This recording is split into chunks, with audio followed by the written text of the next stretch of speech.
En este vídeo vamos a llevar a cabo un ejemplo de representación de un sólido del sistema hexagonal, su proyección estereográfica. El sistema hexagonal tiene muchos puntos en común con el sistema tetragonal, que ya está explicado en un vídeo previo. Por tanto, nos vamos a referir a él y vamos a empezar por hacer una comparación sobre aquellos puntos que tienen en común y los que los hacen diferentes para ir centrando, digamos, la cuestión y que nos sirva de base el conocimiento previo sobre el sistema tetragonal. El punto principal que tienen en común es que, al igual que en el sistema tetragonal pasaba, donde teníamos dos direcciones iguales y equivalentes por simetría, allí formaban entre ellas un ángulo de 90 grados, pues en el sistema hexagonal también tenemos direcciones equivalentes. En este caso tenemos tres ejes que forman entre ellos un ángulo de 120 grados y estos tres ejes son equivalentes. Por tanto, es como si los 90 grados que teníamos en el sistema tetragonal los hubiéramos abierto a un ángulo de 120 grados. Y claro, como consecuencia surge este tercer eje, o esta colección de elementos de simetría y de caras que pasan de estar en un número de 2 a estar en un número de 3. Bueno, como consecuencia también lógicamente la esfera de proyección va a cambiar.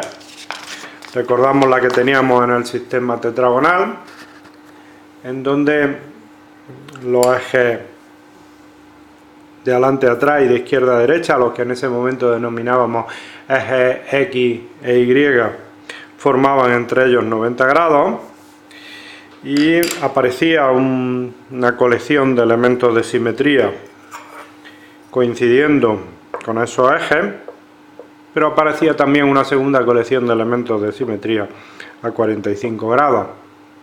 Ya se explicó en su momento por qué y cómo. Cuando pasamos al sistema hexagonal, pues lógicamente, tal y como hemos explicado, los ejes van a formar entre ellos 120 grados. Como consecuencia, el sistema va a pedir de alguna forma la existencia de un tercer eje aún en el plano horizontal, ¿no? Y aprovecho para explicar en este punto que cuando los ejes son equivalentes, tienen los mismos parámetros, relacionan elementos de simetría equivalentes.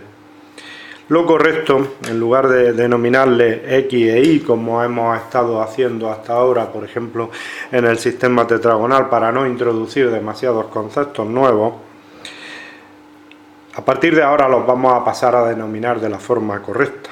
Es decir, lo correcto sería denominarlo como está representado aquí, como eje X1, X2, X3, ¿no? Para denominar que es el mismo tipo de eje, pero digamos en tres variedades diferentes. Bueno, entonces decíamos que en el sistema tetragonal aparecían dos colecciones de elementos de simetría formando 45 grados. En este caso, las dos colecciones de elementos de simetría, por ejemplo los planos, pues tendríamos una colección pasando por el centro de las caras y otra colección pasando por las aristas. Y en este caso, en lugar de formar 45 grados, van a formar 30 grados. Por tanto, esta división que teníamos en sectores en el sistema tetragonal, un total de 8, 2 en cada cuadrante, en el sistema hexagonal van a ser un total de 12, es decir, 3 en cada cuadrante, para tener coherencia, digamos, con el polígono, que en este caso es un hexágono en lugar de ser un cuadrado. Bien, si empezamos ya entramos de lleno sobre los grupos puntuales, pues ambos sistemas también tienen en común el mismo tipo de grupos puntuales. es decir, si comparamos los grupos puntuales de los dos sistemas, pues podemos ir viendo que se trata del mismo modelo, es decir, donde quiera 4 barra M, 2 barra M, 2 barra M, en el sistema hexagonal va a ser 6 barra M, 2 barra M, 2 barra M, y sus correspondientes reducciones.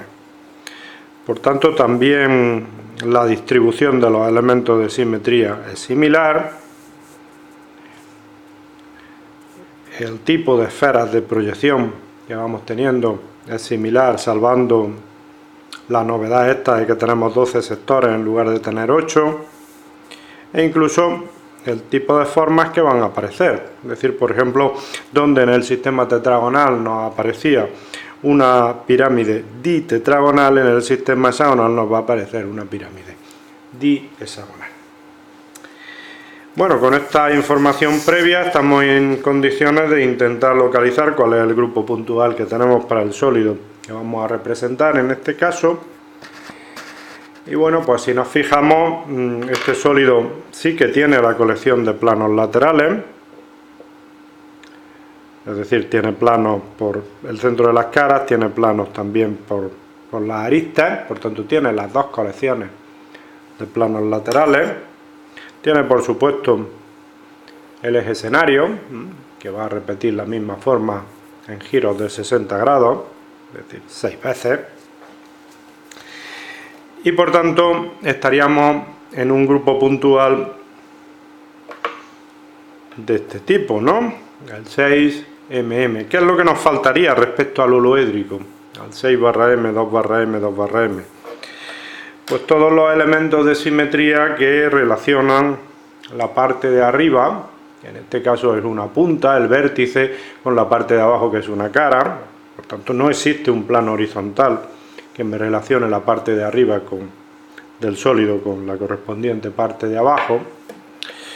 Y tampoco van a existir los ejes binarios, por ejemplo, porque a un lado y a otro, en el giro de 180 grados, no voy a encontrar lo mismo. En un caso voy a encontrar una cara, en otro caso voy a encontrar un vértice. Sí que existen, como decíamos, los correspondientes planos según las dos posiciones posibles, aristas y centros de cara. Esto es lo que va a representar precisamente la notación de Hermann Mogén,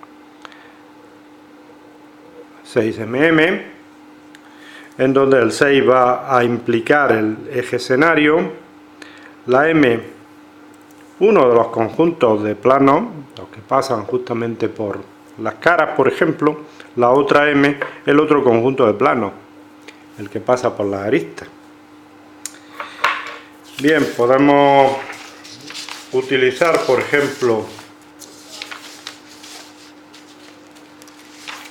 esta hoja para la proyección, en donde ya tenemos representados los elementos de simetría que sí que tenemos en este caso, y habríamos eliminado los que no tenemos, es decir, hemos suprimido el plano horizontal, por eso tenemos representada la circunferencia de proyección con línea discontinua para indicar que ahí no hay un plano, y en cambio los planos laterales, los planos que pasarían tanto por el centro de las caras como por las aristas, los tenemos representados a línea continua para indicar que esos planos sí que existen. De igual forma, pues tenemos señalado el eje escenario, el eje 6, en el centro con un hexágono, según la nomenclatura que hemos utilizado hasta el momento. Para el eje cuaternario utilizábamos un cuadrado, pues en este caso utilizamos un hexágono. Podemos ir también rellenando ya los apartados correspondientes, por supuesto el nombre de la persona que lleva a cabo la representación, el número del sólido que estará por alguna parte, y pues los elementos de simetría y por tanto como consecuencia el grupo puntual.